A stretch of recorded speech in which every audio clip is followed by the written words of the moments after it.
Hi friends, இன்னைக்கு காப் அப்படின்ற வார்த்தைக்கு தமிழ் என்ன சொல்லுவாங்கன்னு பார்க்கலாம்.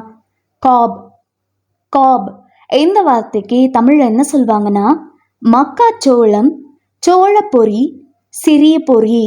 இன்னும் நல்லா புரிஞ்சுக்கிறதுக்காக நம்ம 2 எக்ஸாம்பிள்ஸ் பார்க்கலாம். First example, he roasted corn on the cob over the camp fire.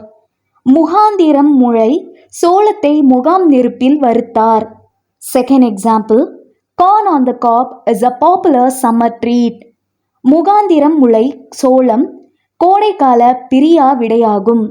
இன்னொரு வீடியோவில் வேற ஒரு ஆங்கில வார்த்தைக்கு தமிழ் என்ன சொல்வாங்கன்னு பார்க்கலாம். அது வரைக்கும் பாய்.